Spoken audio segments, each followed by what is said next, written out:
Hello, എല്ലാവർക്കും നമസ്കാരം. ഈ ചെടി എല്ലാവർക്കും അറിയുന്ന ചെടീന് പെൻഡാസ് എന്ന് പറയും. ഇതിന് ഒരുപാട് കളറിൽ ഈ ചെടി കാണാൻ പറ്റും കേട്ടോ. അപ്പോൾ ഇന്നത്തെ നമ്മുടെ വീഡിയോ എന്ന് വെച്ചാൽ ഈ പെൻഡാസ് നമ്മൾ പുതിയ ചെടി നട്ടുപിടിപ്പിക്കുക. സാധാരണയായിട്ട് ഇതിൻ്റെ ചെറിയ ചെറിയ തണ്ടുകൾ നുള്ളി വേര് പിടിപ്പിച്ചെടുക്കാറാണ് നമ്മൾ പതിവ്.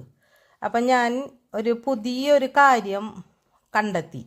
അപ്പം അത് നിങ്ങൾക്ക് വീഡിയോ കൂടെ ഷെയർ ചെയ്യാമെന്ന് വിചാരിച്ചു. ഇതിൻ്റെ വിത്ത് പൊട്ടി മുളച്ച് ഇതിന് തൈകൾ ഉണ്ടാവുമെന്ന് എനിക്ക് ഇതൊരു പുതിയ അറിവാണ് കേട്ടോ. എനിക്ക് അറിഞ്ഞിരുന്നില്ല. അപ്പം ഞാനതെന്ത് ഒരു വീഡിയോ ആക്കിയിട്ട് നിങ്ങൾക്കും കൂടി അത് കാണിച്ചു തരാമെന്ന് വിചാരിച്ചിട്ടാണ് ഇന്ന് ഈ വീഡിയോ ചെയ്യുന്നത്.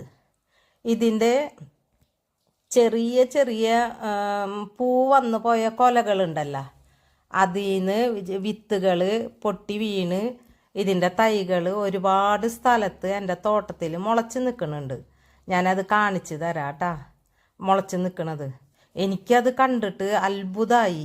എന്താണെന്ന് വെച്ചാൽ സാധാരണ ഞാനിത് പിടിപ്പിച്ചെടുക്കുന്നത് ഇതിൻ്റെ ഒരു അധികം മൂപ്പല്ലാത്ത തണ്ടുകൾ നുള്ളി വെച്ചിട്ട് വേര് പിടിപ്പിച്ചെടുക്കാറുണ്ട് പതിവ്. ഞാൻ ഇതിൻ്റെ വീഡിയോ മുന്നേ ചെയ്തിട്ടുമുണ്ട്. ഇത് പുതിയൊരു കാര്യം ആയതുകൊണ്ടാണ് ഞാനിപ്പോൾ ഈ ഒരു വീഡിയോ ചെയ്യുന്നത്. ഇത് എന്നെപ്പോലെ അറിയാത്ത കുറേ ആൾക്കാരുണ്ടാവും. വിത്ത് വീണ് പെൻഡാസിൻ്റെ തൈകൾ മുളയ്ക്കുന്ന അറിയാത്ത ഒത്തിരി പേര് കാണും. വളരെ ചുരുക്കം പേർക്ക് മാത്രമേ ചിലപ്പോൾ ആ ഒരു അറിവുണ്ടാവുള്ളൂ.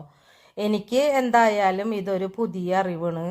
എനിക്കത് ചെടികൾ പൊട്ടിമുളച്ച് അവിടെ ഇവിടെ ഇതിൻ്റെ തൈകൾ നിൽക്കണ് കണ്ടപ്പോൾ തന്നെ അത്ഭുതം തോന്നി. അപ്പം ഞാനതാണ് നിങ്ങളെയും കൂടി കാണിക്കുന്നത്. ഇതാണ് ഇപ്പോൾ പൂ കൊഴിഞ്ഞു പോയ ഇതിൻ്റെ വിത്ത് കണ്ട. ഇത് വീണിട്ടാണ് ഇപ്പോൾ ഇതിൻ്റെ തൈകൾ പൊട്ടിമുളച്ച് വന്നിട്ടുള്ളത്. ഇതിപ്പോൾ ഇങ്ങനെ കാണുമ്പോൾ നമുക്ക് ഇതിൽ ഇങ്ങനെ വിത്തുണ്ടോയെന്നൊന്നും അറിയില്ല. കണ്ട, പൂ കൊഴിഞ്ഞ് പോയിട്ടുള്ള ഭാഗമാണ് ഈ കാണുന്നത്. അപ്പോൾ ഇതിൻ്റെ ഉള്ളിൽ വിത്തുകളുണ്ട്. വിത്ത് ഉള്ളതുകൊണ്ടുള്ള ഇതിൻ്റെ തൈകൾ ഇപ്പോൾ താഴെ വീണ് ഇങ്ങനെ മുളച്ച് വന്നിട്ടുള്ളത്. ഞാൻ എന്താ ചെയ്യാന്ന് വെച്ചാൽ ഇത് പൂ കഴിയുമ്പോൾ ഇത് വെട്ടി ദൂരേക്കിടും. അങ്ങനെയാണ് ചെയ്യാറ്.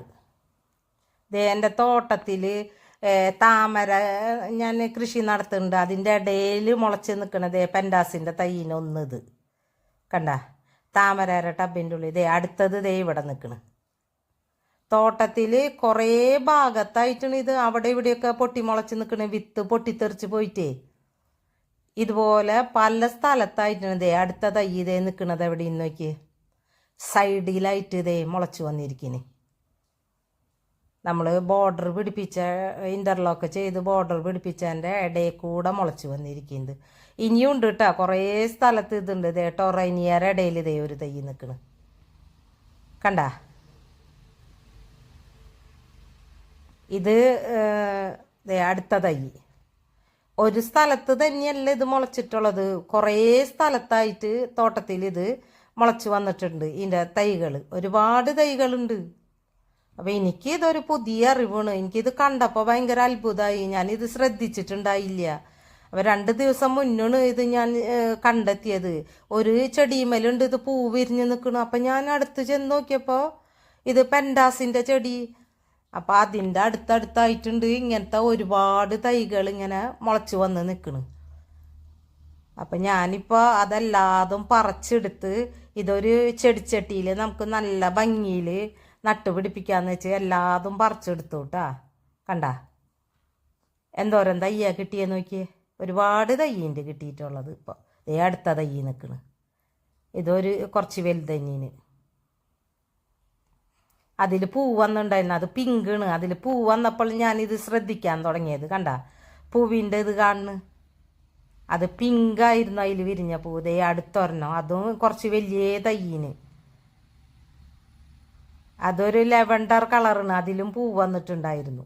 നമുക്ക് കിട്ടിയ തൈകളൊക്കെ ഞാനിവിടെ കൊണ്ടുവന്ന് നിരത്തി വെച്ചിട്ടുണ്ട്.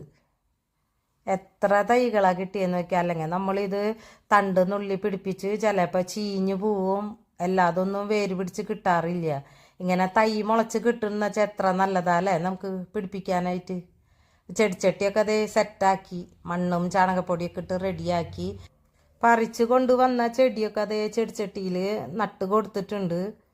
ഇതിൻ്റെ കളർ ഏതെന്നറിയില്ല. പൂവിട്ടാലേ നമുക്ക് ഇതിൻ്റെയൊക്കെ കളറ് അറിയാൻ പറ്റുള്ളൂ. ഒന്ന് രണ്ടെണ്ണം മാത്രം തോട്ടത്തിൽ പൂവ് ഇട്ട് നിൽക്കണ് കണ്ടപ്പോൾ എൻ്റെ ശ്രദ്ധയിൽ ഇത് പെട്ടത് തന്നെ. അത് പൂവ് ഒന്ന് പിങ്കും ഒന്ന് ലെവൻഡറും ആയിരുന്നു. അപ്പോൾ ഇനി ഇത് എല്ലാതും പൂവിടുമ്പോൾ നമുക്ക് ഏതൊക്കെ കളറെന്ന് മനസ്സിലാവും. കണ്ട പൂവ് വന്നതൊക്കെ നുള്ളിക്കളഞ്ഞു ഞാൻ. അതേപോലെ തന്നെ ഇത് പുഴു തിന്നിട്ടേ ഇലകളൊക്കെ നമ്മളിത് ശ്രദ്ധിച്ചിട്ടുണ്ടായില്ലല്ലോ. അപ്പോൾ ഇതിൻ്റെ ഇലകളൊക്കെ പുഴു തിന്ന് കുറേയൊക്കെ കേടായി നിൽക്കുന്നുണ്ടായിരുന്ന ഇലകൾ. അപ്പോൾ ഇതൊരു പുതിയ അറിവാണ് കേട്ടോ. കൂട്ടുകാർക്കൊക്കെ ഷെയർ ചെയ്ത് കൊടുക്കുക. നിങ്ങളെപ്പോലെ തന്നെ ചെടികളെയും പൂക്കളെയും ഇഷ്ടപ്പെടുന്ന നിങ്ങളുടെ ഫ്രണ്ട്സും കാണുമല്ലോ. അപ്പോൾ അവർക്കൊക്കെ ഈ ഒരു പുതിയൊരു അറിവ് ഷെയർ ചെയ്ത് കൊടുക്കുക. അപ്പോൾ എനിക്കെന്തായാലും ഇതൊരു പുതിയ അറിവാണ്. ഞാൻ ഇതുവരെ ഒരു വീഡിയോയിലും പറയുന്നതും കേട്ടിട്ടില്ല ഇങ്ങനെ ഒരു കാര്യം പെൻഡാസിനെ കുറിച്ചിട്ട്. അതുകൊണ്ട് തന്നെയാണ് ഇന്നിപ്പോൾ ഈ ഒരു വീഡിയോ ഞാൻ ചെയ്യാമെന്ന് വിചാരിച്ചത് പെട്ടെന്ന് തന്നെ. അപ്പോൾ ഇന്നത്തെ വീഡിയോ ഒക്കെ എല്ലാവർക്കും ഇഷ്ടപ്പെട്ടു എന്ന് വിചാരിക്കുന്നു. ഇതുപോലെയുള്ള നല്ല നല്ല വീഡിയോകളായിട്ട് ഇനിയും നമുക്ക് വീണ്ടും കണ്ടുമുട്ടാം കേട്ടോ.